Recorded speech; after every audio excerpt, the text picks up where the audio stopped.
दोस्तों अॼु जे हिन प्रोग्राम में असां नओं सेगमेंट इंट्रोड्यूस करे रहिया आहियूं ऐं इन सेगमेंट जो नालो आहे से तड़ सुख वसन। इन में असां सिंध सां रिलेटेड जेके सोशल इशूज़ आहिनि उन्हनि खे कोशिशि कंदासीं त पंहिंजे प्रोग्राम में जॻह ॾियूं ऐं उन जे हवाले सां तव्हां दोस्तनि सां ॻाल्हायूं ऐं पंहिंजा ख़्याल वंडियूं। दोस्तो, तव्हां सभिनी सोशल मीडिया ते इहो पढ़ियो हूंदो त रिसेंटली सिंधी ॿोलियुनि सां गॾु 8 ॿोलियुनि जो इलाइक़ाई ॿोलियुनि जो हिकिड़ो बिल सेनेट जी स्टैंडिंग कमेटी में पेश कयो वियो, जंहिंखे कसरत राय सां बदकिस्मती सां रद्द कयो वियो। इहो बिल पीपल्स पार्टी जे सेनेटर डॉक्टर करीम ख्वाजा, जेको असांजो तमामु महिरबानी सीनियर बि आहे, दोस्त बि आहे ऐं हिकु तमामु शरीफ़ुल नफ़्स ऐं बहितरीन इंसानु आहे, उन यकीनन तमामु घणी महिनत कई हुई इन बिल ते, इन बिल खे आणण में। बिल जे अंदरि थी सघे थो त के कमियूं या कोताहियूं हुजनि, के ख़ामियूं हुजनि जिन्हनि खे दुरुस्त करे सघिजे थो ऐं दुरुस्त करे सघजण जी जेका आहे उन जे अंदरि यकीनन पोटेंशियल हूंदो आहे हर शइ जे अंदरि। लेकिन इहो बिल जेको आहे सो तमामु इम्पॉर्टेंट हो असांजे लाइ इन पॉइंट ऑफ व्यू खां त इन में सिंधी ॿोली बि उन्हनि ॿोलियुनि में शामिल हुई जिन्हनि खे ऑफिशियली रिकग्नाइज़ करणो हो क़ौमी इलाइक़ाई ॿोलियुनि जे। जेके ॿियूं इलाइक़ाई ॿोलियूं इन में शामिल हुयूं उन्हनि में बलोची, बल्ती, ब्राहवी, पंजाबी, पश्तो, शीनास ऐं सराइकी ॿोलियूं। इहे 7 ॿोलियूं सिंधी खां अलावा हिन बिल जे अंदरि शामिल हुयूं ऐं इन में इहो ज़ोर भरियो वियो हो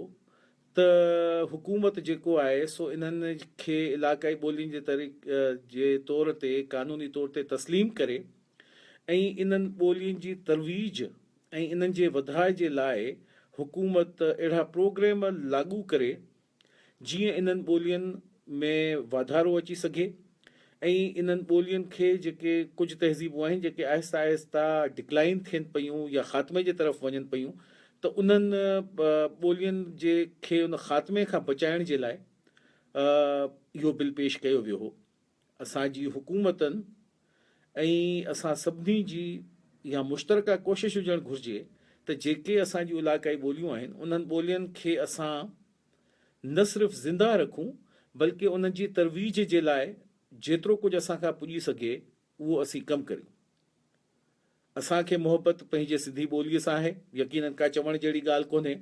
इन ई तरीक़े सां जेके ॿियूं क़ौमूं आहिनि उन्हनि खे यकीनन पंहिंजे पंहिंजनि इलाइक़ाई ॿोलियुनि सां जिन्हनि में हुननि पंहिंजे माउ खां लोरी वरिती हूंदी उन्हनि ॿोलियुनि सां बि ओतिरी ई मोहबत हूंदी।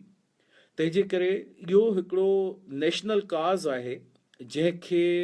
डॉक्टर करीम ख्वाजा तमामु ख़ुशि असलूबी सां प्रेज़ेंट कयो हो। ऐं जेकॾहिं असां सिंध जे थोरो तारीख़ी पस मंज़र में ॾिसूं था त असांजी सिंधी ज़बान जेका सदियुनि खां वठी हज़ारनि सालनि खां वठी हली आहे, राइज रही आहे, उन सिंधी ॿोलीअ जी तरवीज जे लाइ असां हिन वक़्त ताईं छा कयो आहे। यानी कि जेकॾहिं असां ॾिसूं था त थोरो रिसेंट पास्ट में वञूं था 1971 में जॾहिं बांग्लादेश आज़ादु थिए थो तॾहिं बि असांखे इहो महसूसु थिए थो त बंगाली ज़बान खे उन जी जेका अहमियत घुर्बल अहमियत ॾियणु घुरिबी हुई उहा जॾहिं उनखे कोन मिली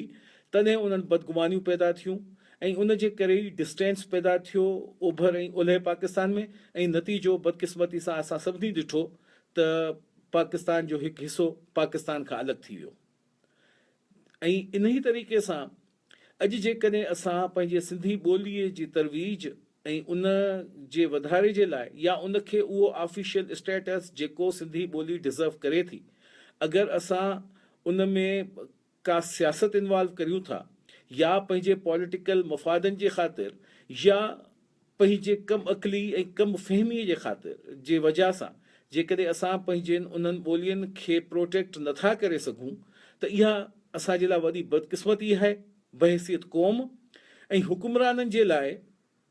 इहो हिकिड़ो लम्हा फ़िक्रियो हुजणु घुरिजे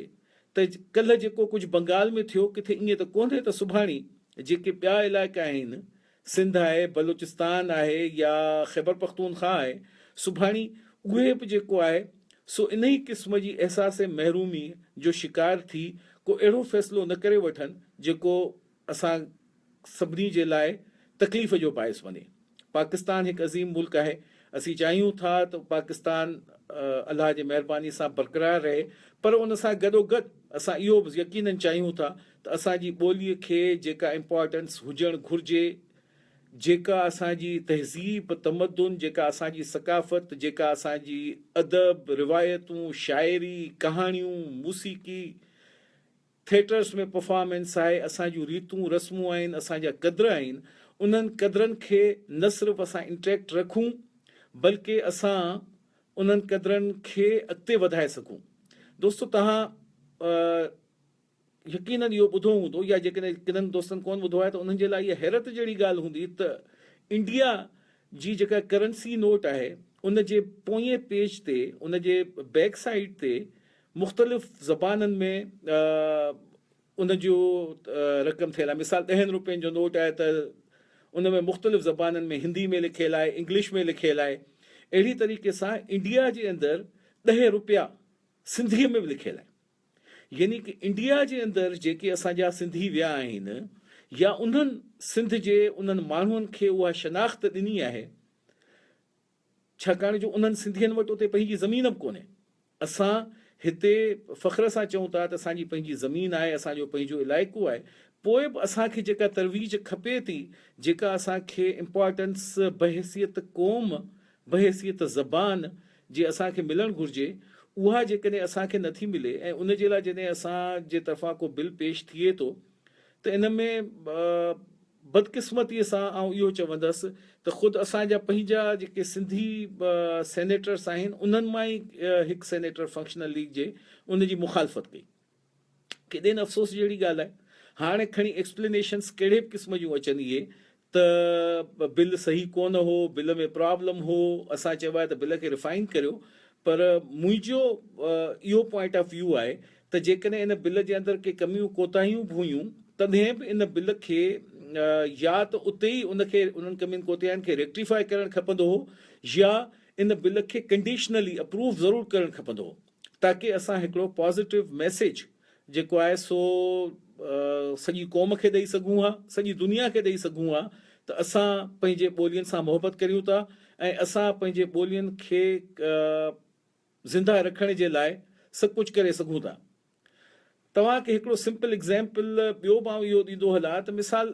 यूरोपी पार्लियामेंट आहे, जंहिंमें कंहिं हिकिड़े दौर में फ्रेंच, जर्मन या इन क़िस्म जूं ऑफिशियल ज़बानियूं ॻाल्हायूं वेंदियूं हुयूं, ऐं हाणे यूरोपी जेका पार्लियामेंट आहे तंहिंजे अंदरि 24-25 मुख़्तलिफ़ ज़बानूं आहिनि जेके ॻाल्हायूं थी वञनि।